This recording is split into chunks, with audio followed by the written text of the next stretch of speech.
All right, I think we're live. Sick. We are live.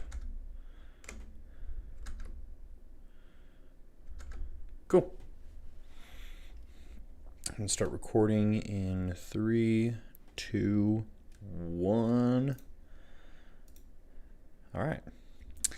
What's up, everyone? Coach Braden here with Look Like You Lift, and this is going to be kind of the first video of its kind where we're going to go through 100 questions on how to look like you lift. We're going to cover questions on training, nutrition, fat loss, muscle growth, hormones, sticking to your diet. So 100 of these questions, these are pulled from my followers, pulled from my clients, the most commonly asked questions that I get. Now there might be some repeats here and there, but I'm not going to leave this spot until we get through all 100 questions.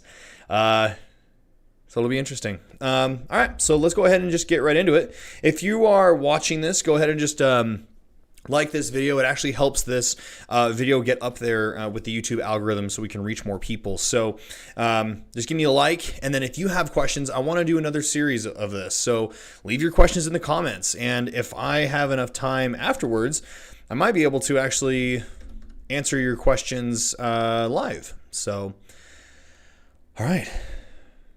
Let's do this. Here we go. First question we've got coming in. They're all random, by the way. There's no order here, but here we go. First question I've got coming in. How should my diet look for a body recomposition? So right now, body recomposition is really popular. And so essentially, for those who don't know what it is, body recomp is where you build muscle and burn fat at the exact same time. It's fairly new in the industry because for the longest time we were told, oh, I didn't timestamp that. Whoops, I should probably timestamp that. It's fairly new because for the longest time we thought that you had to bulk and cut. Like you couldn't build muscle and burn fat at the same time, and vice versa. Like if you wanted to build muscle, you had to get fat at the same time, which now we understand with scientific advancements in fitness, how that's really not the case anymore. You can do both. Now, when you're a beginner, both will happen fairly quickly. But as you become more advanced, like when you're very, very strong, you're either a high-level competitor in any strength sport, bodybuilding, whatever, it becomes harder to do both at the same time. And that's where you have to kind of focus on either building muscle or burning fat at once. You're going to have better success with that. But for a lot of beginners, you can build muscle and burn fat at the same time. You can do a body recomp. So how should your diet look if you want to do a recomp? So rule number 1 is you're going to want to keep protein high. You want to consume high amounts of protein for a couple reasons. Number 1, it's going to assist in your recovery. It's going to allow you to build more muscle. Number 2, any excess protein that you have will be converted into sugars, and so it will just be used for energy. So we're not running the risk of being in too much of a deficit. So those are the 2 real reasons. The third reason is protein has a thermogenic benefit. So the more protein that you consume, the more calories you're actually expending trying to break it down. Whereas with fats and carbs, you still expend energy trying to digest those energy sources, but protein is higher. So it has a thermogenic benefit. So that's number 1. Number 2 is consuming a majority of your carbohydrates around your training window. So I'm not saying that you should only consume carbohydrates in your training window, but the majority of them should be consumed around that period. So the training window is an hour and a half to 2 hours pre-workout during your training session, and an hour and a half to 2 hours after your training session. So you have like this 6-hour window that you should consume the bulk of your carbohydrates in. Now the reason for this is so that the bulk of your of those carbohydrates that are be converting into glucose, that they're going to be used for energy within the gym, and they have a performance enhancing benefit, and that any carbohydrates that you consume after the gym are going to be used for replenishing glycogen stores. But at the end of the day, if you consume too much of any calorie source, you're going to have an issue burning fat, right? So we don't want to overdo it. This isn't just going to give you like a free ticket to just eat whatever the heck you want just because it's after your workout. We still need to be sensible and make sure that we're consuming in the right amounts. Okay. So those 2 rules, high amounts of protein, I would recommend maybe start with 1 gram per pound of body weight. That's kind of a good round number. Now, naturally, if you're overweight, like if you're 250, 260 pounds, you don't need to be worrying about recomp. You wouldn't need to consume 260 grams of protein. You could probably get away with like 200. But for like the average size individual, you're probably fine with 1 gram. Consume your carbohydrates in a 6-hour window. And then the third thing that I would say is make sure that you're still getting in a good amount of cardio or conditioning. Okay, I'm not saying that you need to be going on a run every single day. I'm not saying that you need to be doing HIIT training or CrossFit or anything like that. But just get moving, right? Walking three times a day, getting in 8,000 steps a day. Those are fantastic for keeping energy levels or metabolism up, burning calories throughout the day. And that's how I would structure your diet, right? Is just keeping carbs, keeping carbs around your training window, protein high, and really just monitoring, taking pictures and then tracking the weight on the scale. When it comes to actually tracking, this might come into a different question, but when it actually comes to tracking, even though you're doing a recomp, you're still going to notice that you're going to be losing weight. You want to be losing weight in a recomp. Because if you're just gaining weight every single week, more than likely it's fat. You can't build muscle that quickly, right? So that's how I would structure your diet. All right, next question. That was kind of a long one. All right, what is the best cardio for fat loss? So this is a good question. When it comes to fat loss, the first principle is actually fairly simple. You just need to be in an energy deficit. Okay, so an energy deficit is essentially where you are expending more energy than you are consuming energy. So if you are expending 3,000 calories worth of energy and you're consuming 2,000 calories worth of energy, that's a 1,000 calorie deficit. That the body has to pull those 1,000 calories from somewhere. And we want to try, if we're working on fat loss, we want to try to get the body to pull those 1,000 calories from fat stores. That's how fat loss works. Now, again, that's a very, very basic principle. That's like the fundamental principle. Now, there's a couple ways that you can go about that. You can either consume less food, or you can expend more energy, or you can do both, right? So with that said, what cardio is going to be best for fat loss? We want to try to use a cardio or a form of cardio that is going to be, it's going to be low impact on the joints, and it's going to be low intensity and something that we can scale, okay? And here's the reason for that. If you are in Look Like You Lift, if you are training to look like you lift, you are already training very highly intense. Okay, you're using heavy weights, you're training to failure, you're using very intense exercises and workouts.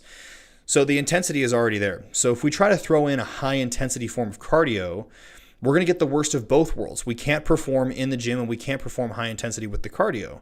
So something's got to give. And I would much rather have you give on the cardio as opposed to giving on the training, because we know the strength training is going to put on the muscle.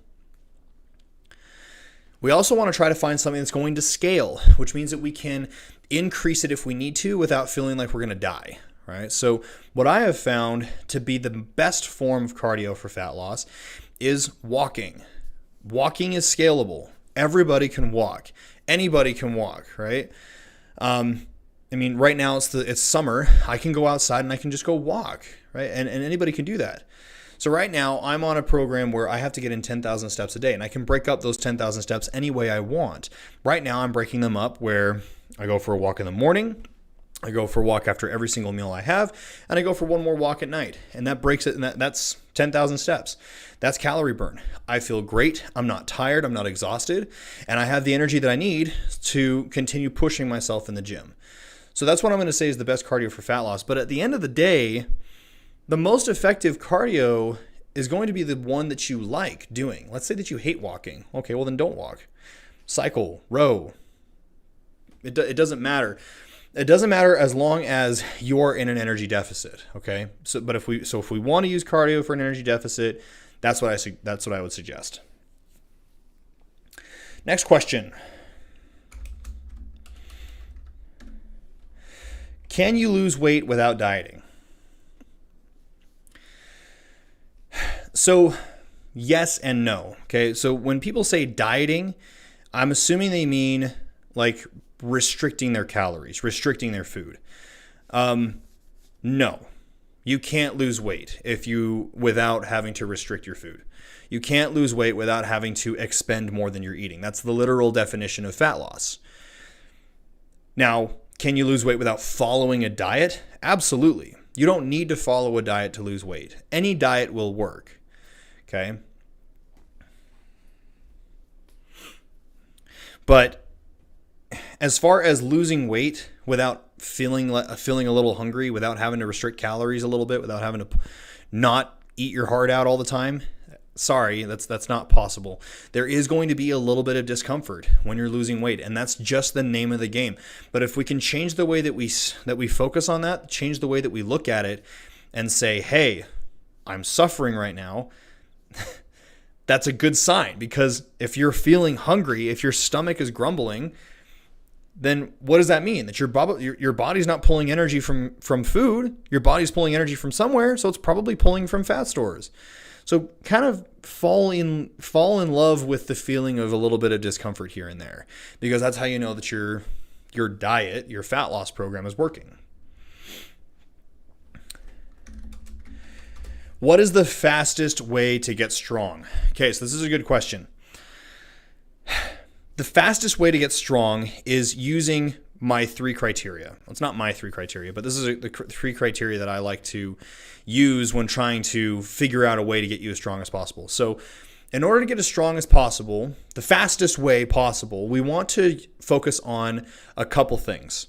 We want to choose exercises that train the most amount of muscle mass at one given time. We want to use exercises that allow for me to increase the resistance by as much or as little as I want.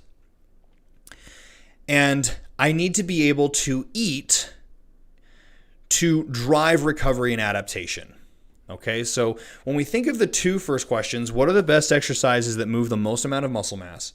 And what exercises can be increased in resistance by as much or as little as I want?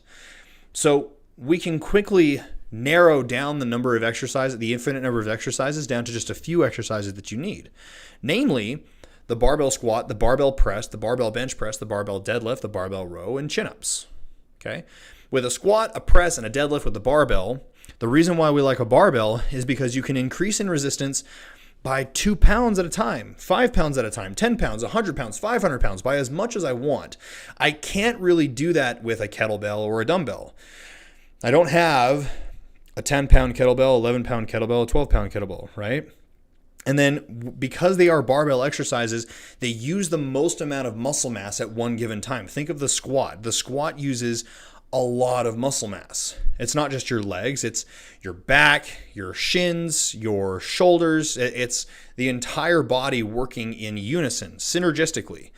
Okay, so the big barbell exercises use the most amount of muscle mass, which means that we can train all muscles at once with just a few number of exercises. We can increase the resistance by as much as we need. So if we can go up by 5 pounds, we have the ability to do that. And lastly, you need to be eating and recovering. So the fastest way to get strong is to think about training less and training more efficiently. So don't be in the gym 6 or 7 days when you only need 3 days to train. Don't be in the gym with 10 different exercises when you only need 3 different exercises. Don't be in the gym with 10 sets of an exercise when you only need 3, right? So the fastest way to get strong, to put it simply, is train smarter, not harder. Think in terms of return on your investment. When I do an exercise, is the ROI worth the effort? That's really the key to the fastest way to getting stronger. That's really the key to the fastest way to anything, right? Using ROI positive methods. Okay.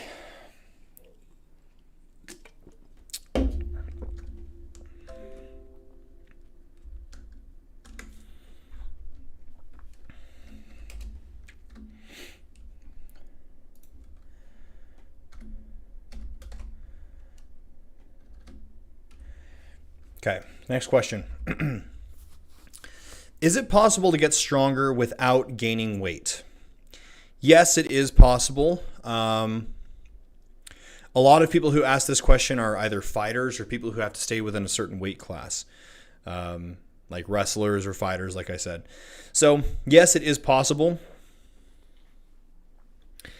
And the way that you do that is just making sure that you're not overeating and continuing to go hard in the gym. Okay, so when you're building muscle, it's not as dramatic as everybody makes it out to be. Like, you're not gaining a pound of muscle per week. I mean, if we visualize a pound of muscle, think of like a 1 pound chicken breast, and then like putting that on your body, like putting pieces of chicken breast on your body. That's a pound of muscle.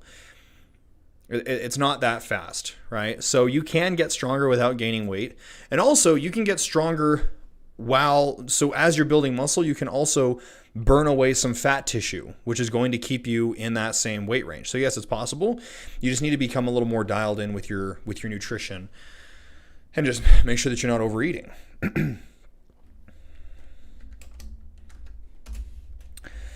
All right, so what do I do for a good night's sleep? So this is a great question. So in my coaching program, we actually have an entire training system on what I call steroid sleep, where we basically train you to get so high quality of sleep that it makes you feel like you're on steroids, because you recover faster, you feel really good. It's an entire training, so I'm not going to have time to get into it right now, but there's a couple things that you can do right now to get improved sleep. And this is what I do. So 4 things. Number 1, get the electronics out of your bedroom. TVs, cell phones, electronics, so computers, anything that has a light on it, get it out of the bedroom. Okay. The second thing is the bed. The bed should be reserved for only 2 things: sleep and sex, and that's it. You shouldn't be reading in bed, eating in bed, playing games in bed. Sleep and sex, and that's it. The reason why this works is because our brain is really good at associating our environments with certain activities. And so if your brain associates the bed with either falling asleep or getting busy, it's going to have an easier time falling asleep. But if you're doing all these different activities in bed, it confuses the brain and it doesn't know what the next activity is going to be. So do yourself a favor. Bed is only for sleep and sex. The third thing, get the temperature in your room down to 66 degrees Fahrenheit. Put a fan in your room, turn down the AC, whatever you got to do. But 66 degrees has been proven to be the most effective temperature for a good night's rest. And number 4 is go to bed at the same time and wake up at the same time every single day. This one is huge. So we are creatures of habit, right? And if we can go to bed at the same time and wake up at the same time, it's natural. Okay. We have an alarm clock in our head, but we're so thrown off in our current lifestyle, where we party on the weekends and then we go to bed early on the weekdays. We'll sleep in on certain days and wake up early on certain days, and it messes us up. But if we can just have a regular routine of waking up and going to bed at the same time, your body's going to have an easier time of getting higher quality rest and falling asleep faster. So that is what I do. Okay, next question. How can I get shredded? Okay, that's kind of a broad question, but that's all right. So how can I get shredded?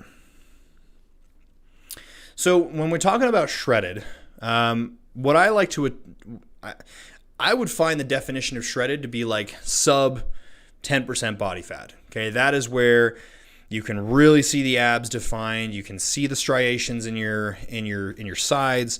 Veins are popping. You got very, very little body fat on your body. So how can we make this happen? So I can give you 3 steps of implementation on this. Number 1 is we want to track everything. We want to track the food coming in. We want to track our body weight. We want to track our performance in the gym. We want to track our sleep. We want to track how many steps we're walking per day. Okay, if we can track everything, if we have that data, we can make educated decisions moving forward. So that's number 1. Number 2, train heavy. The biggest mistake that I see with people trying to get shredded is they think they have to do higher reps and lower weight because it gets you more toned. That's not the case, okay? The heavy, high-intensity training is going to keep the muscle around while you get leaner and leaner. So you got to continue to train heavy. You either have to beat the numbers that you did last time or increase the numbers each time. And then the third step is, I would say, be patient. Okay. This is going to take a long time. Shredded is what I would call super physiological, which means your body doesn't want to be there. And so to get to that level, it's going to take a while. It's not going to happen in a matter of days. It's not going to happen in a couple weeks. It's going to take a long time. And so the third step I would say is patience. You're going to lose maybe half pound to 1 pound a week. And when you get to the really close points where it's like you're almost there, you're no longer fighting for pounds of body fat, you're fighting for grams of body fat. Okay? So patience, patience, patience. That's what I would say.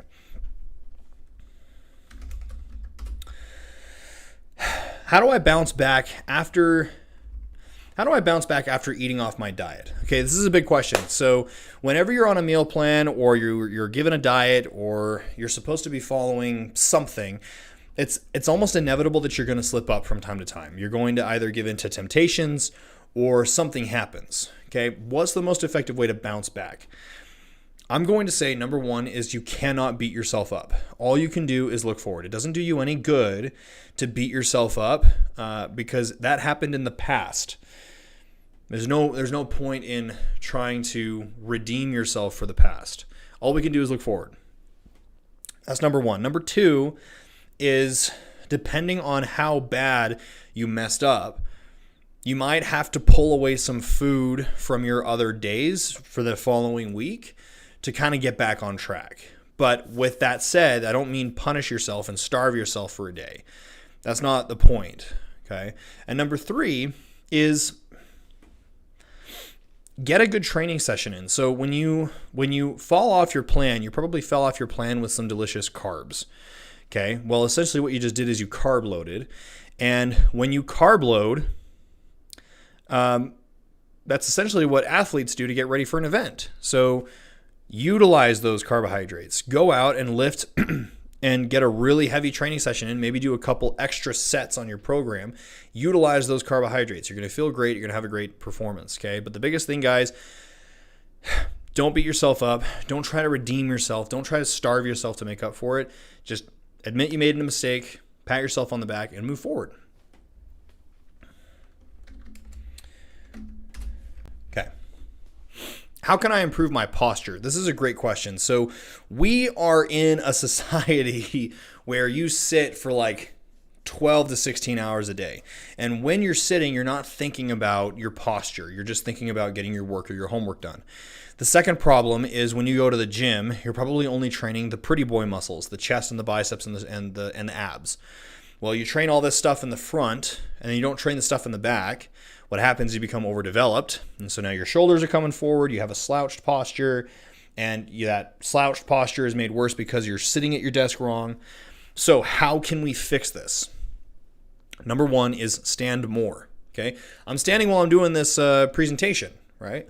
I stand as much as I possibly can. So that's step number one. Step number two is, whenever you can, think about your shoulder blades and think about tucking your shoulder blades down into your back pocket. Don't think about puffing up the chest. Don't think about hyperextending your back. Just think about tucking your shoulder blades into your back pocket. Just that small little cue will set your spine straight and get your back up, and it's going to allow for you to stand a little bit taller, and everything else will correct itself. It's this very small change, but it's going to make a huge change in how you feel and how you stand and walk and interact. Okay, so even when you're sitting down, tuck your shoulder blades. Tuck your shoulder blades. And it's going to be a conscious thing. You're going to have to think about it for a while, but over time it just becomes natural. So those are the two things that I would say. The third thing, kind of a bonus thing, is get stronger, right? Use barbell training. Get stronger. The more muscle that you build with good form with a barbell, using squats, deadlifts, and rows, your back is going to straighten. Okay, your posture is going to improve. Your chest is going to be bigger, and things are going to sit where they need to be sitting. So that's kind of a bonus tip.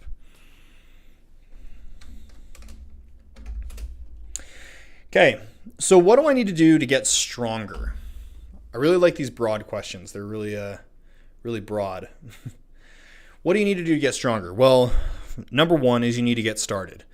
It doesn't matter really what program that you follow, whether it's my program or somebody else's program. You just need to get started. Number 2 is you need to find something that you can realistically stick to for a bare minimum of 6 months. Bare minimum 6 months. And the reason for this is there's so many like 6-week challenges, 12-week challenges, 90-day programs. But the problem with those is a lot of them are so intense that you can't realistically finish. You're either not going to finish the program, or you're not going to make it to 90 days, or you're going to make it to 90 days and then give up and then just be back to where you started, right? You want to try to find something that's sustainable and something that you can realistically stick to for 6 months, bare minimum, or the rest of your life, okay? The third thing is do your research, okay? We have found in Look Like You Lift, the most effective way to get stronger, the fastest way to get stronger without any injuries is using a barbell. We really like the barbell. So if you want to get stronger with the barbell, do your research on barbell training. If you want to try to get stronger with a kettlebell or a dumbbell, do your research on that, okay? But knowledge is power here. That's what I would suggest. Okay, next question. Is weight loss different than fat loss? Actually, yes, it is. Okay, so when you get up in the morning and you step on the scale, you're going to see a number on the scale. That number doesn't necessarily tell you your body composition. Okay, that number on the scale is a makeup of bone, blood, organs, skin, muscle, bone, and fat, right? So when you see the number on the scale going down or even going up, that doesn't always necessarily mean that it's body fat.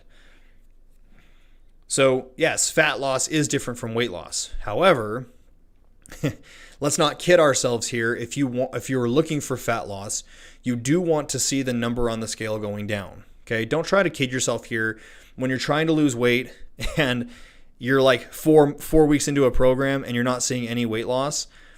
You're probably not burning fat. Okay, don't kid yourself, or don't let your personal trainer lie to you and say that you're building muscle and burning fat at the same time.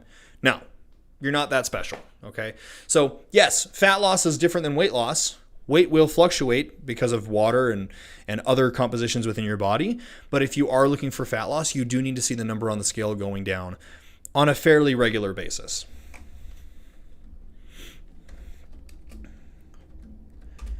Can you build muscle from martial arts? Yes, you absolutely can build muscle from martial arts. I mean, look at Bruce Lee. Right? Look at all the karate guys. They've got muscle. Are they bodybuilders? Do they look like they lift? Probably not, but that's because of the specification of their training, okay? They are muscularly inclined for their level of training, for their level of their sport, okay? So yes, you can build muscle from martial arts, but if you're looking to build a lot of muscle fairly quick, it's probably not the fastest way.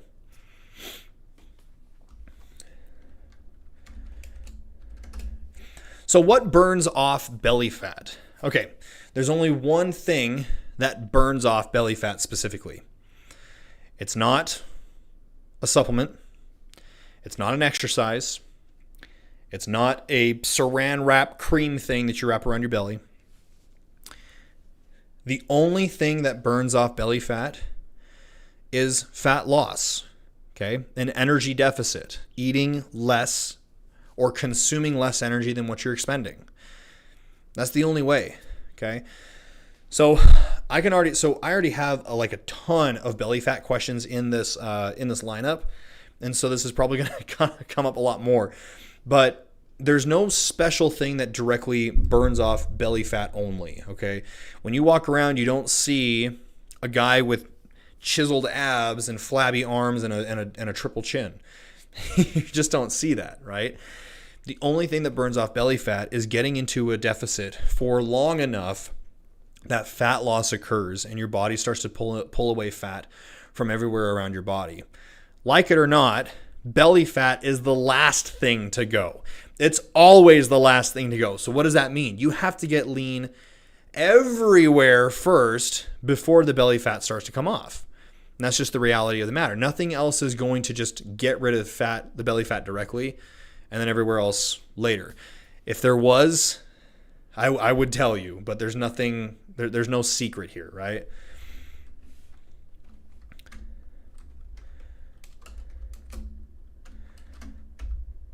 Okay. So this question says,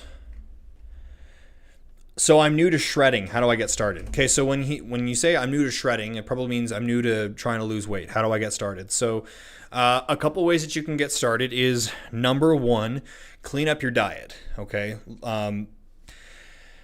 Easiest way to do that is take a look at, one of the big things that we talk about is getting rid of all the fast food. Just get rid of it. Okay. Number one, eliminate the fast food. It doesn't do your body any benefit. All it does is just stimulate your taste buds for a few minutes. It doesn't serve you any other purpose. It's just going to make your weight loss journey, your shredding journey, more difficult. Okay. Number two is eliminate the snacks. Okay. You should be eating with intent. And if you're snacking, you're not eating with intent. You're just eating for the sake of eating. It's not doing anything for you. So eliminate the snacks. So what does that leave us? That leaves us with 3 to 4 square meals a day. Now, with those 3 to 4 square meals, you're still going to have to track those meals and make sure that you are not overeating. I'm not giving you macronutrient quantities or calories right now. What I am saying is when you're having these 3 to 4 square meals and making sure that they have protein, they have a carb, they have a veggie with them, and you're no longer losing weight, pull food away. Okay, just pull a little bit of food from each meal. So that's on the diet side of things. On the training side of things, make sure that you're lifting heavy. Strength training is going to be key with this. There's no such thing as like shredding training or exercising for fat loss. You still need to be lifting very, very heavy in order to get the most out of your training. Number 3 is make sure that you're going on regular walks. Okay, so as you get closer and closer to your goal body weight, you're going to have to walk more and more and more. And the reason for this is because your metabolism is going to start slowing down as you get leaner. Okay, the only way that we can kind of combat this and making sure that we're still outputting enough calories is by walking. Okay, so I would maybe start off with just walking 5,000 steps a day. And then once your weight loss starts to slow down, add another 1,000 steps and just keep adding 1,000 steps, right? The biggest thing is, since you're new to shredding, it's going to take longer than you want it to. And you're going to have to be patient. Okay. But those are the 3 things: is clean up your diet, clean up your lifestyle habits, still lift heavy, get lifting heavy, work with a barbell, and start walking on a regular basis every single day. Cool? Okay.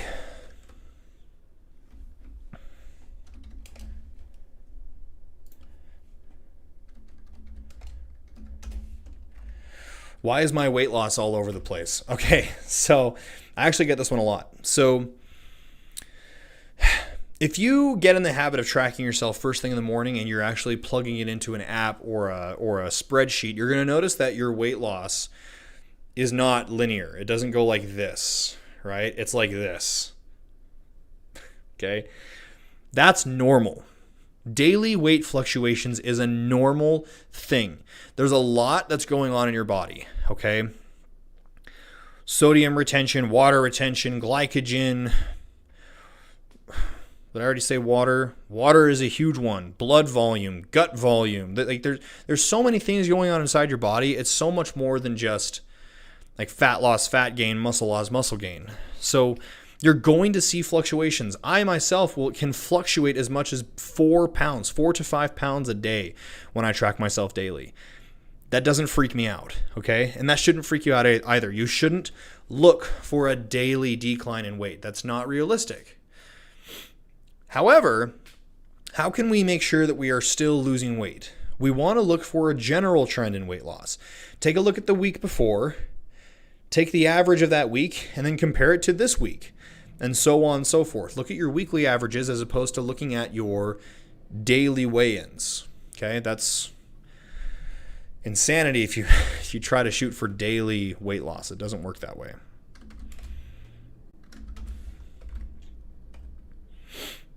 All right.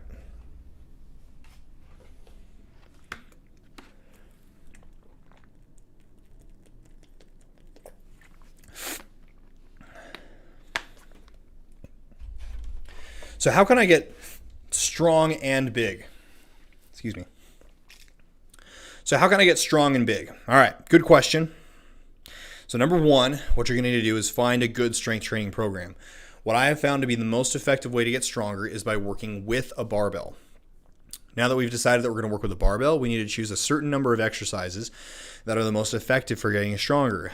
I have found there to be 4 of them that work really well: squats, deadlifts, presses, and rows. So if you can have a variation of those 4 exercises in your programming, you're going to get strong very quickly. As far as getting big, make sure that you're eating enough each day. Okay, so if you're a small guy trying to get bigger, you're going to need to eat more than what you comfortably want to eat. Now, I'm not saying that you need to be drinking a gallon of milk a day or eating fast food to get your calories in. I'm not saying that. You still need to be eating sensibly, but you're going to need to eat more than what you want. You're going to have to eat until you're full for each meal. Okay, the smart way to get strong and big is to not shoot for any more than 1 pound of weight gain per week. Okay, no more than that per week. As long as you're adding weight to the barbell every single training session and you're eating enough, you'll get strong and big. It's going to take a while, but that's the most effective way to do it, is work with a barbell. Make sure that you're using the 4 main movements: squat, deadlift, press, and rows. Eat plenty of food. Make sure you're getting in plenty of meat. And give it time. Be patient. Don't skip your meals, and you're going to grow.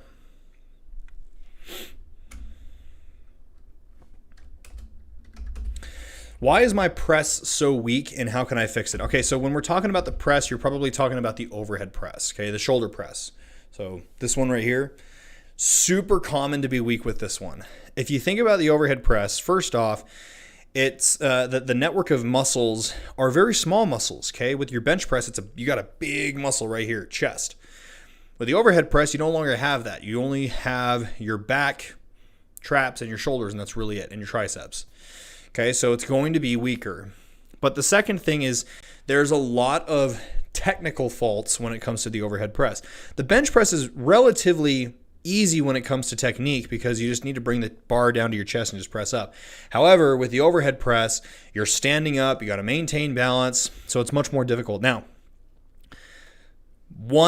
so fixing the technique with the overhead press is going to be key. What I've found to be the thing that holds everybody back every single time is they press forward. Okay, so they're trying to press the barbell up, but it's actually going forward this direction. That's going to press you off. That's going to push you off center of gravity. We need to be pushing over our head. Okay, so you're going to think about pressing behind your head. And when you do that, you're going to feel all the muscles in the back doing the work. And that's how you know that you're doing it correctly. That barbell is going to stay over the center of gravity. When it's over the center of gravity, that means you're using more energy to push the weight up as opposed to wasting energy trying to stay in balance, okay? So that's the first thing. The second thing is you need to be pressing on a regular basis, okay? So law of specificity. If you're trying to get your press up or trying to not be so weak at the press, you should be pressing on a regular basis. You shouldn't be pressing once a week or once every other week or whenever you want to try to go for a PR, bro. No, you need to be training it like twice or 3 times a week even, okay? So frequency, technique, and patience is really the key to getting your press up. And the next question is, how can I get my bench press stronger? Okay, so how can I get my bench press stronger? This goes along with what we talked about with the overhead press, where there are some technical faults that come into play with the bench press. So trying to bench press like a bodybuilder, where super wide grip and your elbow is all the way out here, so you're pressing like this, that's going to affect it. We want to try to bring the grip in a little more narrow and make sure that you're pulling the elbow in a little bit so it's here as opposed to here. That's going to be huge. Making sure that you have proper bracing in the bench press, a little bit of an arch in your back, making sure that everything is tight, you're not loose, you're not tapping your feet around like a tap dancer. So technical faults. And number 2 is you need to be on intelligent programming. Okay, you shouldn't be trying to go for a 1 rep max or a 5 rep max every single time you bench. What you should be focusing on is progressively increasing the resistance every single time. Start with 100 pounds on your bench press, and then instead of trying to maxing out like an idiot every single time you do it, just add 5 pounds next time. And just continue to add 5 pounds each time that you bench press. Just like with the pressing that we talked about, you should be bench pressing on a frequent basis. Don't be bench pressing once a week. You should be bench pressing twice or 3 times a week. okay? Specificity here. So technical faults, intelligent programming, and train it frequently. And really just don't be an idiot and try to max out all the time.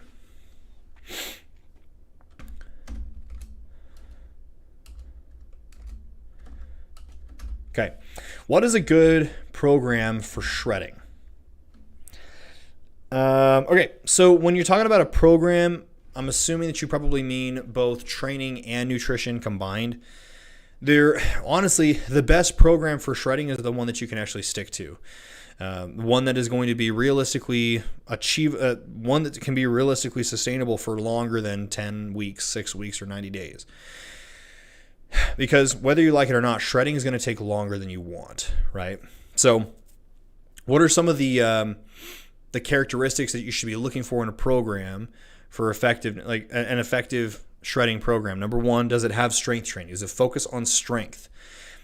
Your program should be focusing on strength, using heavy weights, using compound movements, big movements, barbell movements.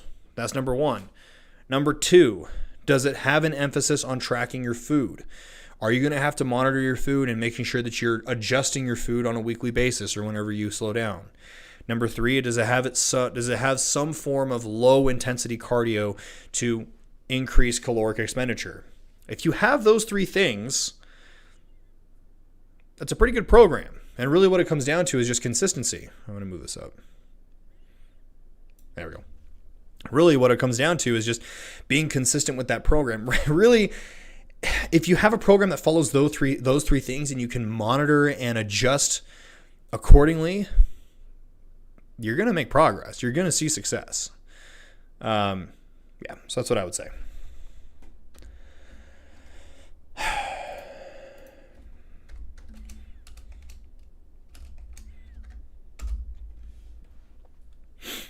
Is it possible to get shredded without supplements? Abso-freaking-lutely it is. In fact, in my coaching program, there's plenty of guys who lose a lot of weight and get really strong and really lean without using any kinds of supplements, okay? You don't need a protein powder. You don't need a pre-workout. You don't need a fat-burning pill. If you're getting nutrient-dense foods that have enough vitamins and minerals to promote growth and to promote a healthy body, you don't need supplements, okay? In fact, if your supplement tells you that you can burn fat faster, it's probably a scam. So yeah, you don't need supplements to do this.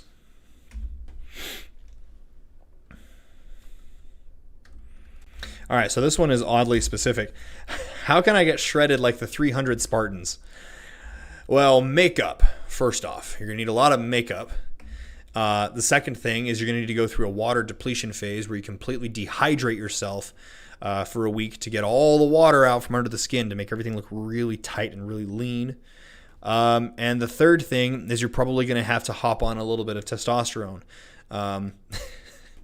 Just being honest with you guys here. So the physique that you see in the movies, like 300, which I love 300, sick movie, it's awesome. If you've ever read the graphic novels, they're even better. But those guys trained their butts off for like 6 months to get ready for it. They trained like two or three times a day. They dieted super hard. They starved themselves to get down to that level of leanness. But what you'll notice is how they look on camera after everything is edited and done is nowhere remotely close to how they look after the shooting was done, like even a week after the shooting was done, okay? The things that you see on the TV are temporary. Those are temporary results. They're supposed to look like that just for a couple minutes of the shot. And then after that, as soon as they have a glass of water, they balloon back up and go back to looking normal, okay? It's the same thing with bodybuilders. The way that a bodybuilder looks on stage, diced to the bone, it's not sustainable. In a matter of days, they go back to gaining like 10 pounds right off the bat. Right? So is it possible to look like a 300 Spartan? Yes. Is it sustainable? Probably not. Is it enjoyable? Absolutely not. That's what I would say. Can you shred and build muscle at the same time? Yes, you absolutely can. I talked about it kind of at the beginning of this video how the days of strict bulking and strict cutting are kind of gone. Body recomposition is now kind of the new science, where you absolutely can burn fat and put on muscle tissue at the same time. Is it realistic to completely do a complete trade-off, like burn 10 pounds of fat and put on 10 pounds of muscle at the same rate? Probably not. I mean, I wouldn't say that's very realistic. But there's absolutely no reason why you can't get big and stay lean, or try to lean down and maintain and build a little bit of muscle at the same time. That's absolutely doable.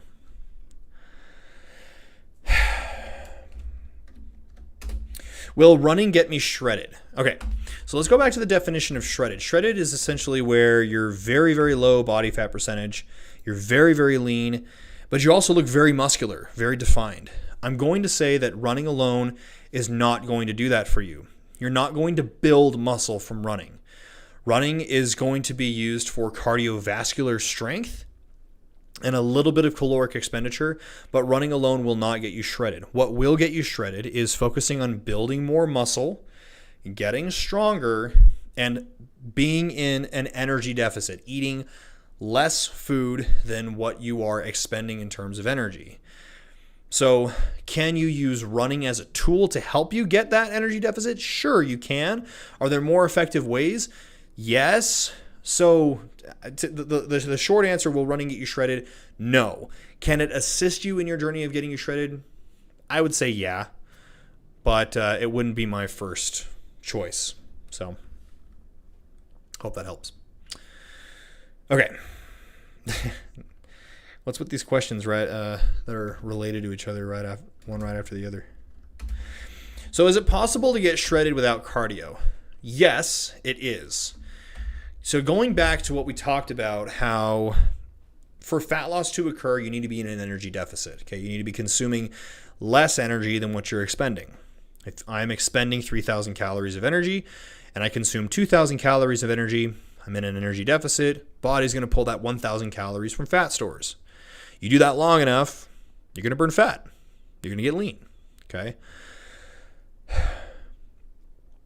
Cardio is just one tool that we can use to make an energy deficit occur.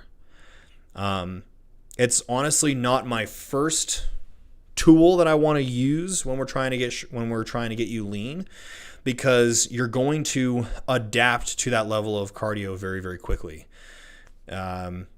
Your body wants to be more efficient at the things that it does on a regular basis. So if you run for 30 minutes and you burn 200 calories, and you do that every day for 6 months, in 6 months, you're not going to burn 200 calories from running. You're going to burn like 50 because your body becomes more efficient, right? So is it possible to do it without cardio? I would say absolutely it is. In fact, it should be encouraged that we focus more on getting stronger, using a barbell, and getting an energy deficit from the food, and not using a high intensity level of cardio in order to make the fat loss occur. That's what I would say. Okay.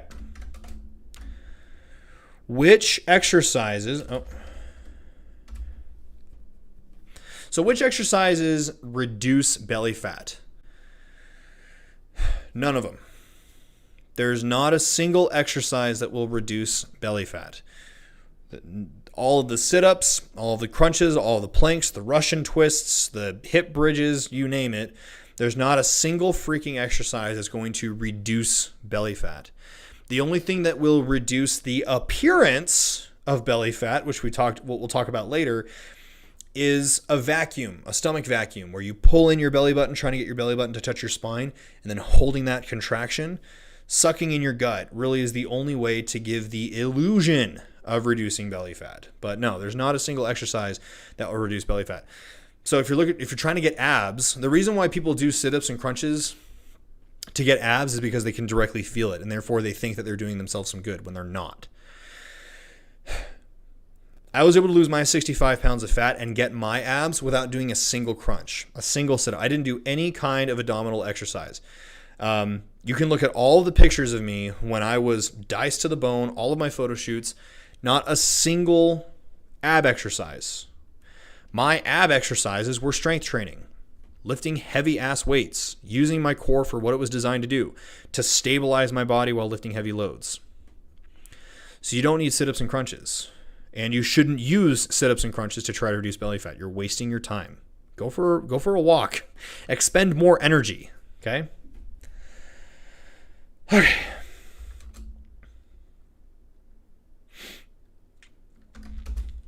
So why do I feel tired after having carbs? Okay, so there could be several reasons for you feeling tired after having carbs, but one of the reasons could be insulin resistance. So if you find yourself having high levels of carbs, if you're overweight, if you feel like you're really fat, you probably have an insulin resistant issue. And so you have high levels of glucose in your body.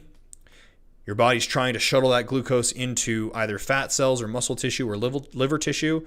And if your body is resistant to insulin, it's going to make you feel lethargic, tired, sluggish, lazy. You feel like you need a nap after you eat. So the best way to overcome this is after you have a big carb meal, go for a walk. Okay, just go for a 10, 15-minute walk. That's going to help with insulin sensitivity. It's going to help with nutrition partitioning. And you're not going to feel tired. The worst thing that you can do, especially if you are either diabetic or insulin resistant, is have a huge sugary meal or a high carb meal and not move. That is the worst thing that you can do for yourself. So I would highly advise you not to do that.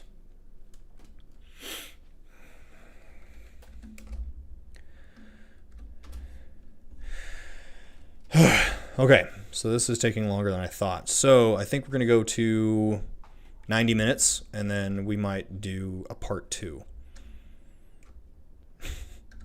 Okay. So why can't I get strong? Well, I actually get this a lot too, is I'm not getting any stronger. What's going on? So there could be several reasons why you're not getting any stronger. Number one, it could be not effective programming. Your program sucks. Number two, it could be poor lifting technique. You're not lifting correctly. You're not utilizing as much muscle mass as you could. Number three is you're not recovering enough. A lot of people train too much, too many days a week, too many sets, too much volume. The other reason could be you're eating too little. You're not eating enough to recover and to adapt. You need to be getting in more protein. You probably need to be getting in more calories in order to get stronger. So there's several reasons here, but those are the most common: is terrible programming, not good lifting technique, not eating enough, and not giving your body enough time to recover. So we fix that by getting on intelligent programming, fixing your form, fixing your diet, and making sure that you're recovering enough, which that's all that we do here at Look Like You Lift. We only use intelligent programming. We use my minimal effective dosage system, which is essentially we only make changes when you need those changes. Okay, it's not like a template where you just follow it and hope for the best. No, we only make adjustments when you need those adjustments. Minimal effective dose. So that's what I would say, is you can get stronger. You have the ability to get stronger, but your program sucks or you're just not eating enough. Okay?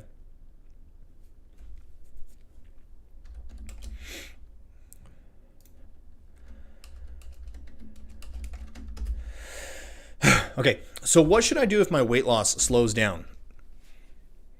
So I wouldn't do anything. I would just leave it alone and let your body do its thing for like one more week. Because what you'll notice with fat loss is it's not linear, and you're not going to lose the same amount of weight every single week. That's silly to think that you're going to lose a good old round number of 1 pound a week or 2 pounds a week. It doesn't work like that. You're going to have these moments where it comes down, slows down, and then it's going to drop again, slow down, and drop it again, slow down. But what everybody does when things start slowing down is they immediately start implementing something else way too early. They throw in more cardio, they take more food away, and what just happens is you make this weight loss journey more miserable than it needs to be. So if you start to see your weight loss slow down, be patient, let your body do its thing. Again, with weight, it's way more complicated than just fat loss. A lot of body composition things are going on. Okay, so if it slows down, don't do anything. Just be patient. Let your body do its thing for another week or two. And then we can make an educated decision of what we need to do to change things. Should we pull away a little bit more food? Should we maybe add a little more walking? Should we maybe train a little bit harder? That's when we can make those educated decisions. But we don't make decisions off of impulse. If it slows down, don't touch it. Don't do anything. Let your body do its thing. What weight loss plan is best? Good question.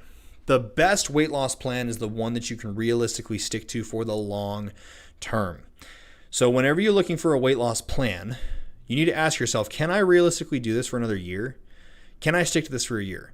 So ask this with any diet. Keto, veganism, fasting, low carb. Can I do this for a year? If you can, go for it. If you can't realistically do this for a year and not want to die, I wouldn't even touch it. I wouldn't even consider it. Every diet works to an extent. It works to a point, but it doesn't matter how the diet is or how magical it is if you can't even stick to it for the long term. Because we've seen this happen. You've probably seen this happen yourself, where you lose weight in 3 months and then you go back to eating normal and you gain all the weight back, or even then some. So what was the point of that? Okay, we need to find something that we can realistically stick to for a year. For me and my clients, it's my minimal effective dosage meal plan, okay, where we start with just pulling away. We start with just implementing different lifestyle habits, taking away the fast food, taking away the snacks, having big meals each day, making sure that we're getting in enough meat, incorporating a free meal from time to time. And then once we do that, we then focus on just adjusting calories a little bit here and there, pulling away food here and there, cleaning up the diet a little bit more. And then it's just those tiny little adjustments that make it more realistic. And to this day, there's clients who finish the program. They haven't been in the program in over a year or two, but they're still following the way that we eat. So you got to find something that you can stick to for the long term.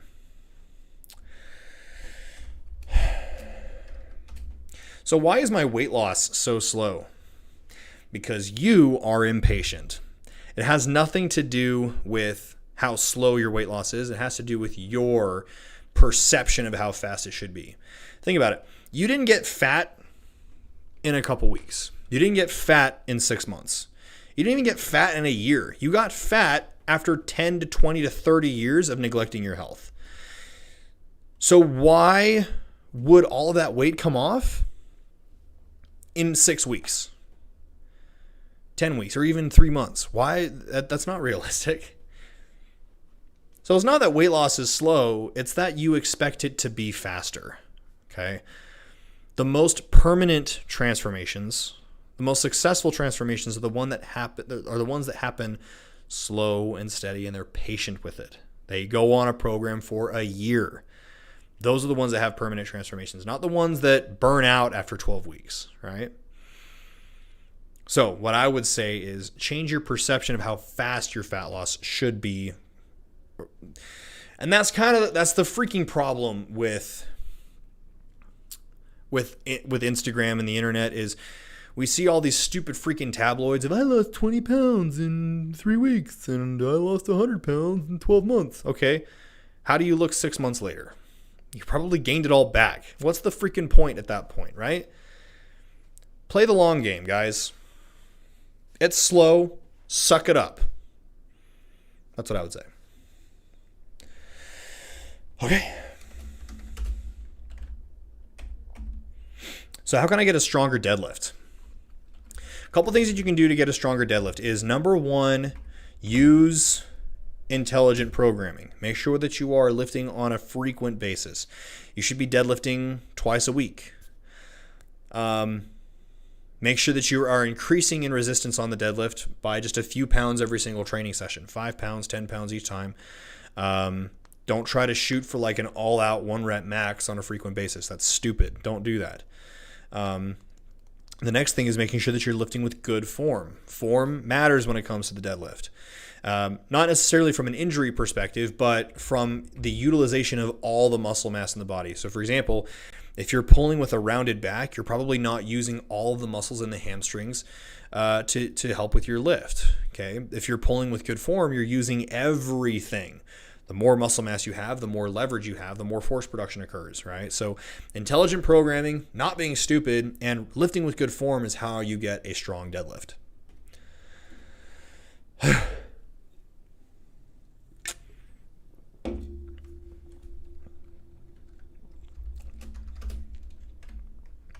So when will my weight loss become noticeable? Great question. So the analogy that I like to use is go into your kitchen right now and grab yourself a roll of paper towels, okay? Tear off 1 square of paper towel. Do you see a difference? Rip off 10 squares of paper towels. You probably still don't even see a difference. You're probably not going to see a difference until it gets down to like the last 30 squares on that roll, right? When it's down to like the last 30 squares of the roll, you pull off 1 square or a couple squares, it's going to be noticeable. You're going to see a difference, right?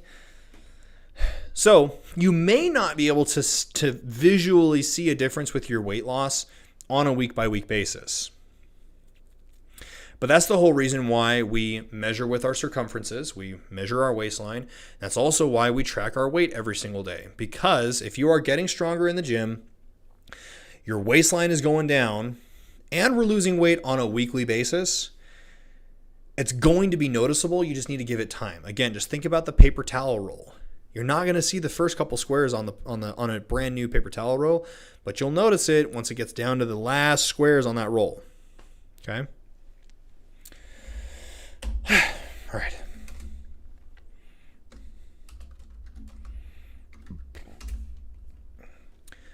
Should I lose weight or should I build muscle first? Why don't you do both?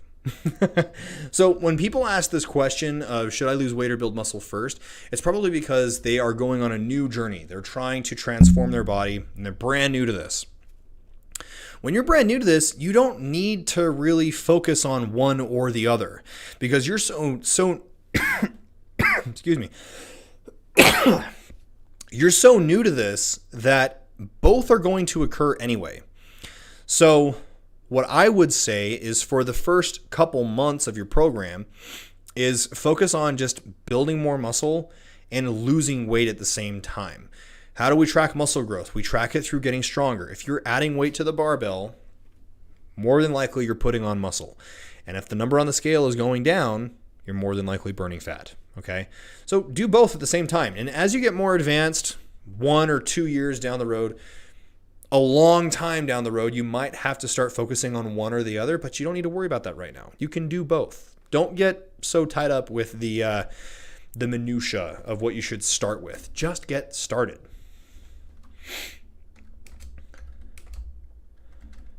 Okay. So how can I stop cravings? Big question here. So there's a couple things that you can do. Number one is stop eating the foods that are giving you cravings altogether. Cut them cold turkey. I used to have a hankering craving for Oreos and peanut butter bars, right? But I also noticed that when I incorporated them into my diet and I had them on a regular basis, I would get cravings for them because my body was familiar with them. Are you ever experiencing cravings from a dish in India that you've never had before? Probably not, right? The only cravings that you have are with foods that you have recently had, that you're familiar with.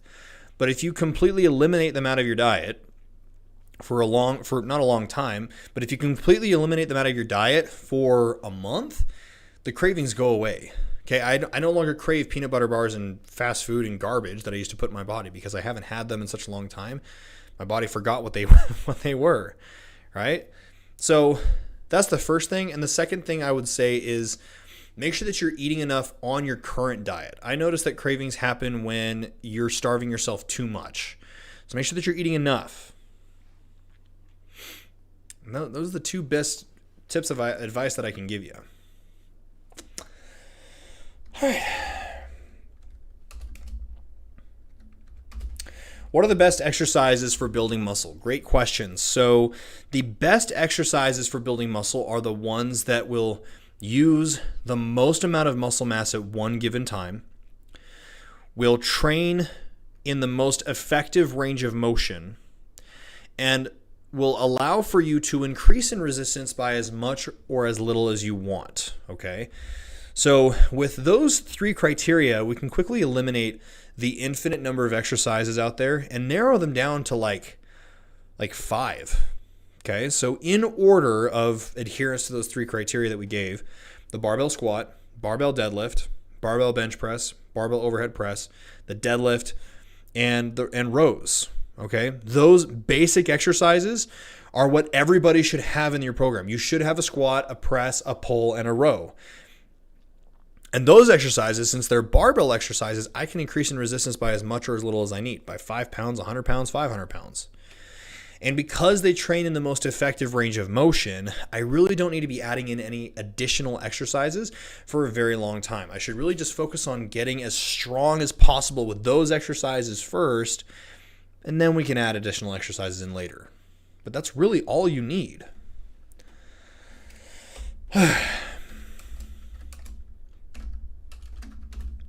Why do I have belly fat, but I'm skinny? You, my friend, are skinny fat. So skinny fat is essentially where you have minimal muscle mass on your frame, but you have body fat. You have a high level of body fat. Honestly, I see this more common nowadays. We really didn't see skinny fat individuals until like 30 or 40 years ago. Why that's the case?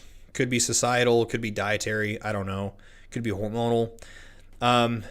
But yeah, skinny fat is a thing. And my advice to overcoming that is doing a recomp. You know, we need to get you to look like you lift, which means we need to get you bigger and leaner at the same time. The way that we do that is we need to focus on getting you stronger, putting more weight on the barbell, and also eating in just a little bit of a deficit. So cutting out the snacks and cutting out the junk food and having big, hearty meals 3 or 4 times a day. You can do those two things with a little bit of walking every day. You'll get bigger and you'll get leaner. Okay, that's essentially my 60-second skinny fat solution. Okay. How many questions have we done so far? Let's see. 35 questions. All right, let's get to 50, and then we'll do another one where we do the other 50. How's that? We'll do a part 2. I bit off more than I could chew with this challenge. All right, so why is my weight loss... Oh, I need to timestamp that. Hang on.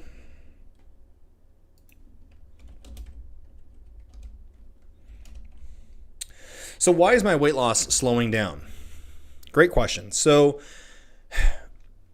when you start a diet or you make the change and you want to start losing weight, you will always see a drastic amount of weight loss very quickly.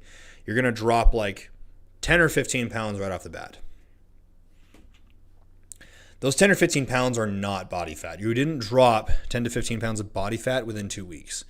You probably dropped a bunch of water and glycogen retention because you probably pulled a lot of carbs out of your diet, which means you're no longer holding on to a bunch of water at the same time. So you dropped a bunch of water, 10 to 15 pounds. Okay. From there, once you dropped all that water weight, now we're starting to lose fat. And like what I said before is fat loss is slower than you want it to be, so just suck it up. So it's not slowing down. It's just now you're actually starting to burn off fat and you're no longer just losing water weight.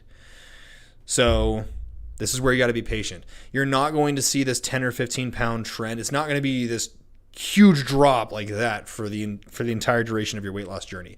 If it was, I would be concerned. I'd be really worried. Okay, you're probably starving yourself or on the verge of death. So you want a slow and steady weight loss journey. You want that. It's okay. Be patient. All right. All right. Next one.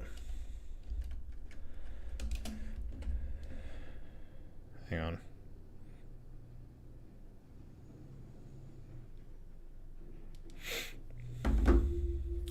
So why can't I lose my belly fat? Great question. It's because your body doesn't want to let go of it. Okay?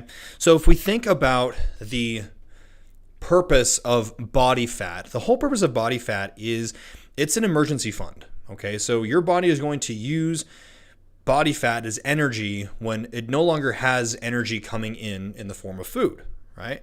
So if you're losing weight and you're getting really lean, you're losing body fat, you're always going to lose it from the extremities first, from your hands, from your wrist, from your arm, from your shoulder, from your chest, and then the belly. But by the time it gets to your belly, you've already lost so much fat that the body's getting kind of freaked out. It's like, we need to hold on to something in case something happens. And the belly area is also where it's very near to your center of gravity. And so it's going to be even more difficult for the body to get rid of that body fat because it doesn't move. So that's another reason. The next reason is because as you get leaner and as you get closer and closer to burning off the belly fat, your metabolism is also going to start slowing down.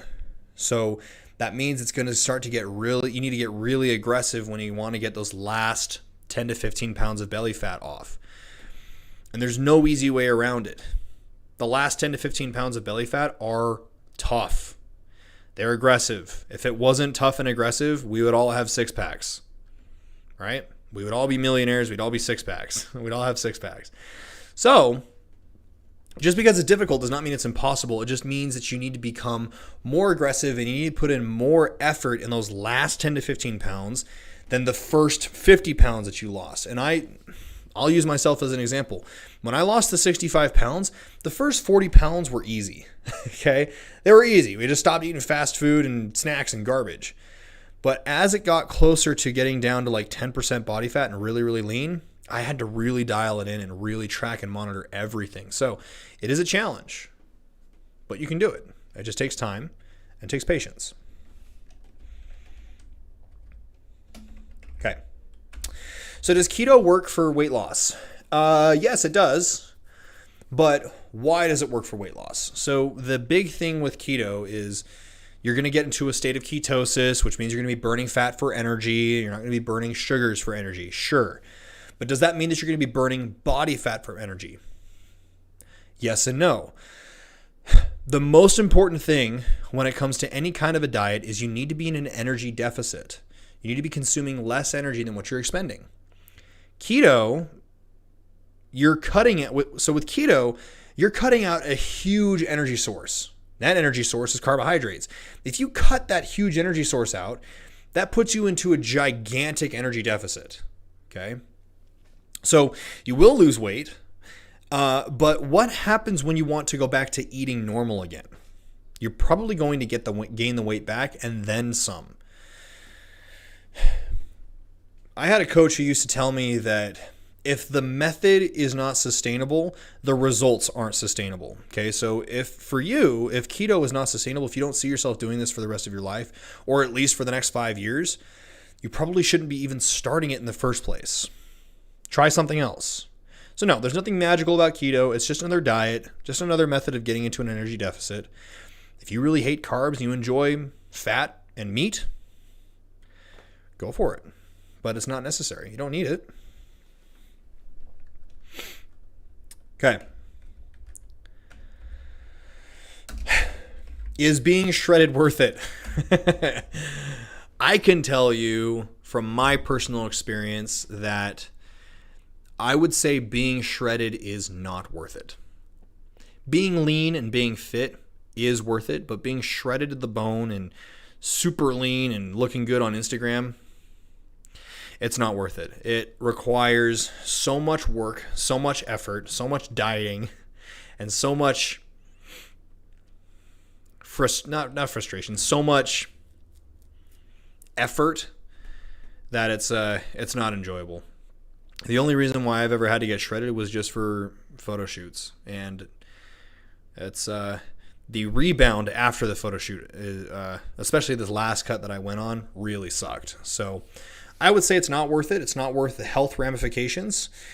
But with that said, being healthy and being lean is totally worth it. You should totally shoot for being lean and healthy. But being shredded, I don't know.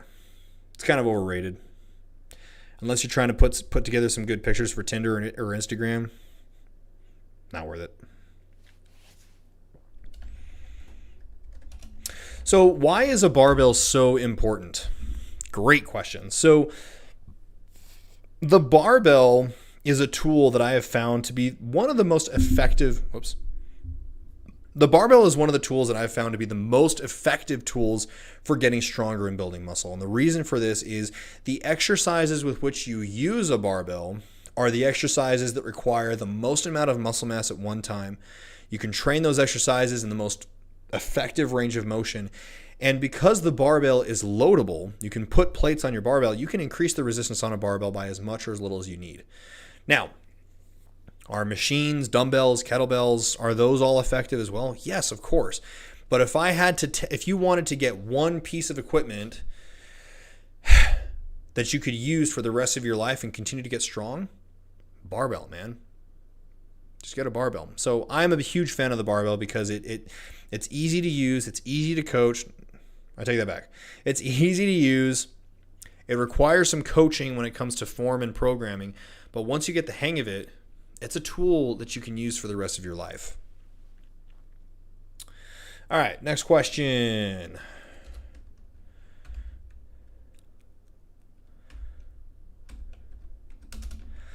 Can I get strong without weights? So you're probably asking if you can get strong with like calisthenics, like chin-ups, pull-ups, push-ups, those kind of things. Yes, you can. Can you get maximally strong without using weights? I'm going to argue probably not, right? So here's the issue with, not the issue with calisthenics, but here's the problem with only using body weight to get stronger. How are you going to increase the resistance on a body weight exercise? Really, the only way that you can do that is by putting on a vest or putting on a backpack and loading plates into the backpack, right? You're not necessarily going to get stronger from doing more reps, because if you do 100 push-ups, is that really going to make you stronger than if you did 50 push-ups? I would argue no. It's more of like an endurance adaptation, not a strength adaptation. So sure, you can, but if you're looking to get maximally strong and try to get as strong as possible and to look like you lift, I highly recommend that you do use weights because of the simplicity, because of how easy it is to increase in resistance, and honestly, it's more fun. I would argue it's more fun. Okay. My belly fat just won't go away. What can I do? Join the club! So belly fat is tricky, okay? The reason why belly fat is one of the last places to go away is because the fat on your body, you need to lose fat from the extremities, from your arms, your legs, your chest, your back first, and then it'll come away from your belly. Belly fat is the last place for body fat to come off. So it requires a lot of work. And the other issue is when people go on a weight loss journey, what's the one thing that they always look for when they're trying to take progress pictures? They look at their belly. They don't look at their arms or their legs. They don't look at their back, right? When they don't realize that they are losing weight off of their arms and legs and back. They're just not looking there, right? So belly fat is the last place for fat to come off. There's nothing you can really do about that. And also by the time that you get to where the fat starts coming off your belly, it starts to get really tough because metabolism starts to drop, hormone levels start to get kind of out of whack. You start getting more hungry, temptation starts setting in. It's a survival instinct at this point. And so now at this point, it's super physiological for you to fight against these and try to strip off that last little bit of fat. So it's a challenge. It's not impossible. You can do it. But what it requires is discipline, monitoring, tracking, and really getting dialed in on your nutrition and your training. And when it comes to belly fat, if you've lost the fat off of everywhere else on your body, when it gets down to belly fat, you're no longer fighting for pounds of fat. You're fighting for grams, right? So it's a patient game. It's a long, patient game. So, and honestly, guys, if belly fat was easy to get rid of, we'd all have six packs. It's like if making $1 million was easy, we'd all be millionaires. It's not. Okay, it takes work. You need to put in some effort, right?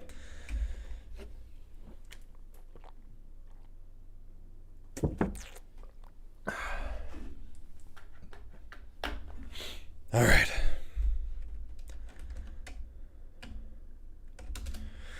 So does fasting work for weight loss? Yes, it can. We use fasting with the guys who are dealing with insulin resistance or type 2 diabetes because fasting has been shown to help with insulin sensitivity. But as far as like intermittent fasting is concerned, there's nothing magical about it. When you are cutting out 2 or 3 meals out of the day and you can only eat within a certain window, it makes it fairly easy and fairly thoughtless for you to just eat in a caloric deficit. So that's why fasting works, right? It just puts your food into a smaller window. Can you gain weight on fasting? Can you get fat from fasting? Yes, absolutely. You can still overeat. At the end of the day, what's most important is an energy deficit, eating less than what you're expending, whether it's through fasting or 10 meals a day. But yeah, can it work? Sure. It's not magical though. You still need to put in the work and make sure that you're still in a deficit to make it work.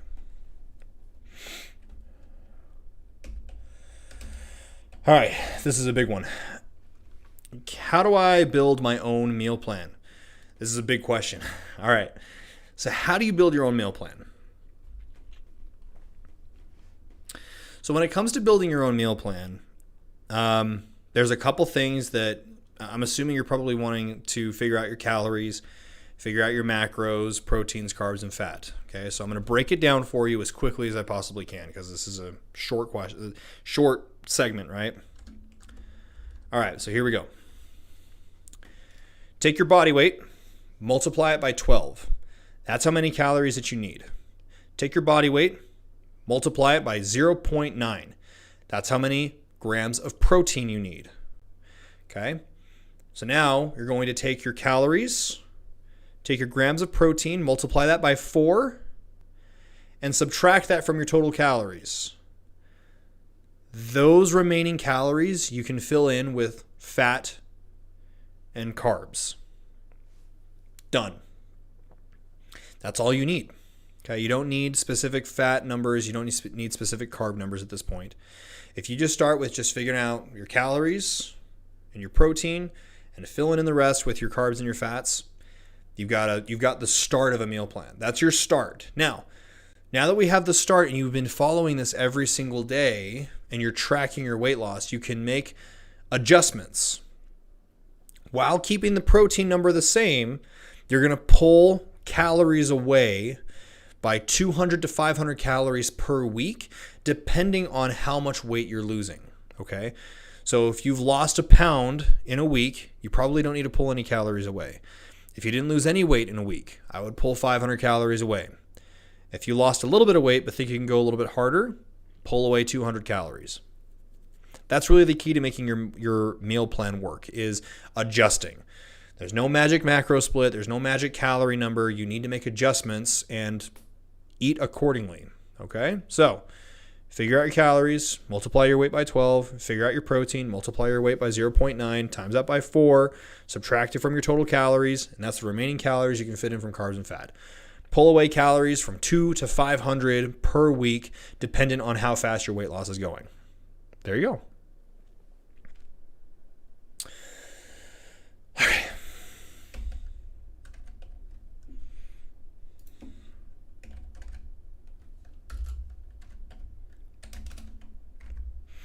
How can you get strong and ripped at the same time? Easy. Continue to add weight to the barbell and be in an energy deficit with your diet. Okay, so I would not change your diet from what it currently is right now. I would just focus on eating a little bit less than what you're currently eating. Okay, so the people who always ask this question are people who are already strength training, but they're either powerlifters or they're used to lifting, but they're just trying to get shredded. Okay. Continue lifting heavy. It's important that you continue lifting heavy. Don't change anything with your training program. You need to continue adding weight to the barbell, continue getting stronger, because that's the only way that the muscle mass is going to stay around. The second thing is start pulling away calories. I would start pulling away calories from outside of your training window, so around like your, as far away from your training window as possible. Keep your calories close to around your training window. And then start adding in just a little bit of walking. Okay, walk 10 minutes 3 times a day, and then add a little bit more to that. But getting strong and getting ripped at the same time is a long game. It takes a long time, and you're going to have to adjust. And it really just comes down to adjusting your training when it needs to be adjusted, adjusting your food when it needs to be adjusted, and adjusting your walking or your low intensity cardio when it needs to be adjusted. Okay, so start with just pulling a little bit of food away. Don't change anything with your training. Add a little bit of walking, and then just continue adding that or taking away food as you continue to lose weight.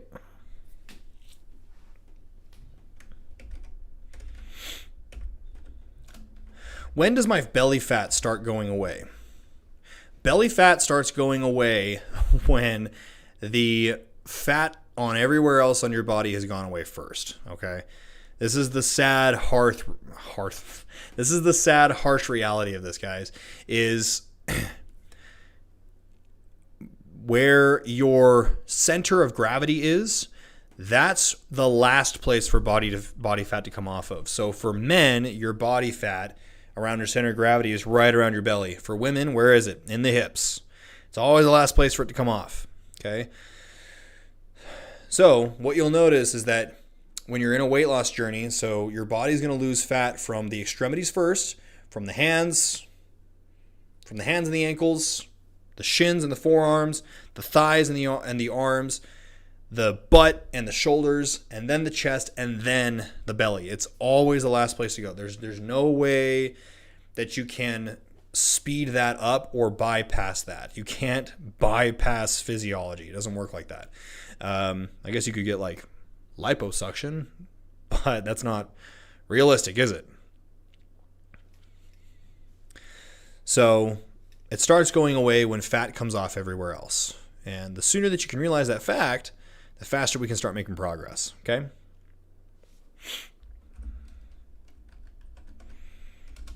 So why did my weight loss plateau? Your weight loss plateaued because you think there is such a thing as a plateau. There's no such thing as a plateau, guys. When it comes to weight loss, it's not going to be linear. Weight loss is not linear. It doesn't look like this. It looks like this.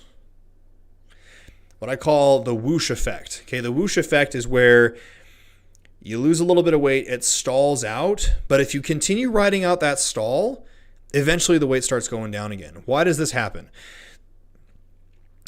When your body is pulling energy from fat cells, the fat cells don't start immediately shrinking. They fill up with water first, and the fat cells don't shrink until the water has been excreted from the fat cell. That's the whoosh effect. When you see the weight stall, a lot of things are still going on under the hood. You're still losing fat under the hood, but it's not going to show until the water comes off. And that's when you see the weight come off, okay? So embrace the whoosh, embrace the stall. You're going to get through it. You just got to be patient, okay? The last thing that you should do when things start to slow down or when things start to stalling is trying to make it pick back up, trying to jumpstart it. That's a great way to get stuck again and a great way to burn out. Let your body do its thing. No rush. Be patient. Okay?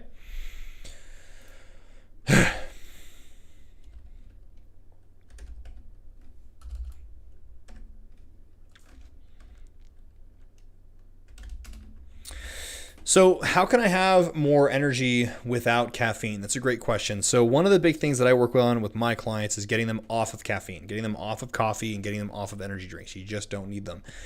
The two best things you can do for increasing your energy without caffeine is, number one, fixing your sleep.